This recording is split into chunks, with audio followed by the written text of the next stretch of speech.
Hello everyone, it's me Jay, the voiceover artist of our channel Learn English with JNS.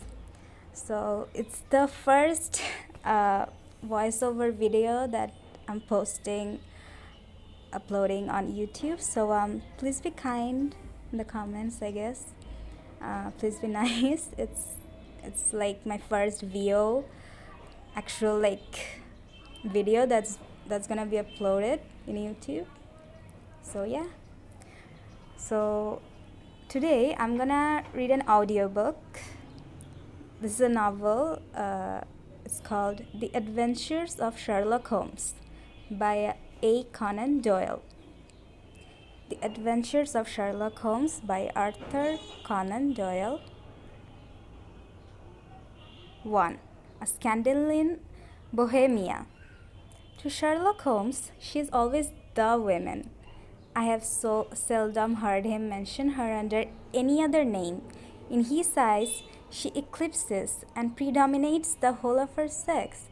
It was not that he felt any emotion akin to love for Irene Adler. All emotions, and that one particularly, were abhorrent to his cold, precise, but admirably balanced mind. He was, I take it, the most perfect reasoning and observing machine that the world has seen. But as a lover, he would have placed himself in a false position. He never spoke of the softer passions, save with a gibe and a sneer. They were admirable things for the observer, excellent for drawing the veil from men's motives and actions.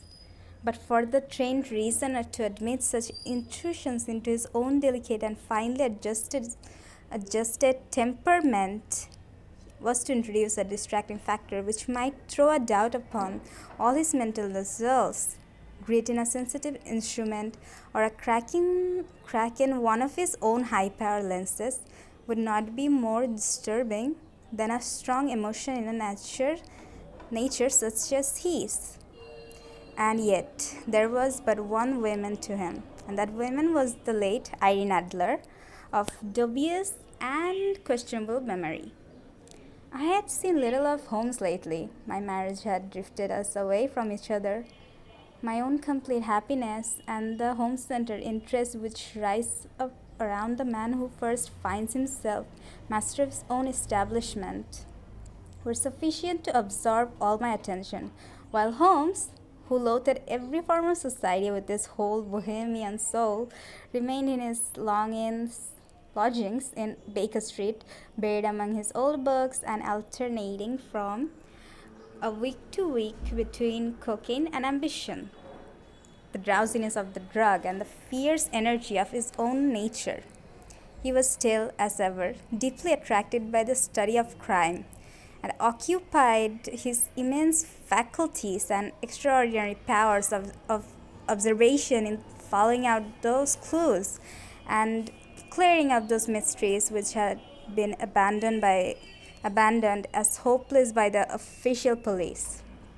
From time to time, I heard some vague account of his doings, of his summons to Odessa in case of the Tripot murder, of his clearing up of the singular tragedy of the Atkinson brothers at Trincomalee, and finally of the mission which he had accomplished so delicately and successfully for the reigning family of Holland. Beyond the signs of his activity, however, which I merely shared with all the readers of the daily press, I knew little of my former friend and companion. One night, it was on the 20th of March, 1888, I was returning from a journey to a patient, for I had now returned to civil practice, when my way led me through Baker Street. As I passed the well-remembered door, which must always be associated in my mind with my wooing and with the dark incidents of the study in scarlet, I was seized with a keen desire to see Holmes again and to know how he was employing his extraordinary powers. His rooms were brilliantly lit, and even as I looked up, I saw his tall, spare figure pass twice in a dark silhouette against the blind. He was pacing the room swiftly, eagerly, with his head sunk upon his chest and his hands clasped behind him. To me, who knew his every mood and habit, his attitude and manner, told their own story. He was at work again. He had risen out of his drug-created dreams and was hot upon the scent of some new problem. I rang the bell and was shown up to the chamber which had formerly been in part of my own. His manner was not effusive. It was seldom was, but he was glad, I think, to see me. With hardly a word spoken, but with a kindly eye, he waved me to an armchair, threw across his case of cigars, and indicated a spirit case and a gasogen in the corner. Then he stood before the fire and looked me over in singular introspective fashion. "Well, Dr. Sue," he remarked, "I think, Watson, that you have put on 7.5 pounds since I saw you." "7?" I answered. "Indeed, I should have thought a little more, just a trifle more, I fancy, Watson. And in practice again, I observe. You did not tell me that you intended to go into harness." "Then how do you know?" "I see it, I deduce it. How do I know that you have been getting yourself very wet lately, and that you have a most clumsy and careless servant girl?" "My dear Holmes," said I, "this is too much. You would certainly have been burned had you lived a few centuries ago. It's true that I had a country walk on Thursday and came home in a dreadful mess, but as I have changed my clothes, I can imagine how you deduce it. As to Mary Jane, she is incorrigible, and my wife has given her notice. But there again, I fail to see how you work it out." He chuckled to himself and rubbed his long, nervous hands together. "It is simplicity itself. My eyes tell me that on the inside of your left shoe, just where the fireleg strikes it, the leather is scored by 6 almost parallel cuts. Obviously, they have been caused by someone who has very carelessly scraped round the edges of the sole in order to remove crusted mud from it. Hence, you see, my double deduction that you had been out in the vile weather, and that you had a particularly malignant boot-sletting specimen of the London slavery. As to your practice, if a gentleman walks into my room smelling of iodoform, with a black mark of nitrate of silver upon his right forefinger and a bulge on the right side of his top hat to show where he has secreted his stethoscope, I must be dull indeed if I do not pronounce him to be an active member of the medical profession." I couldn't help laughing at the ease with which he explained his process of deduction.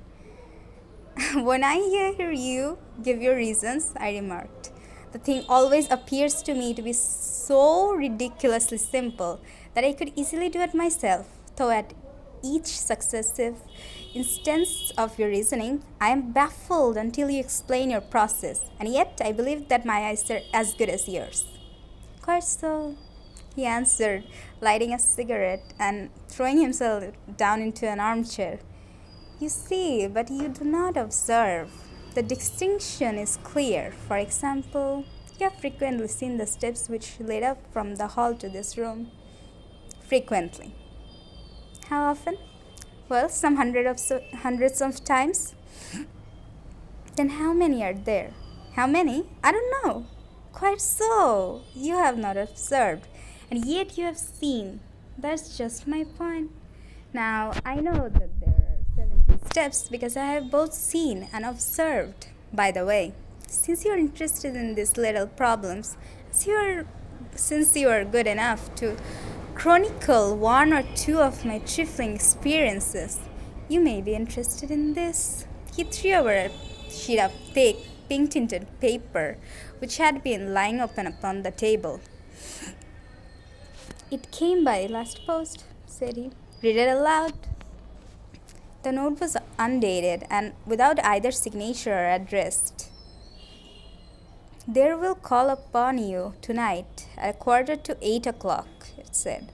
A gentleman who desires to consult you upon a matter of the very deepest moment. Your recent services to one of the royal houses of Europe have shown that you're one who may safely be trusted with matters which are of an importance which can hardly be exaggerated. This account of you we have from all quarters received. Be in your chamber. Then at that hour.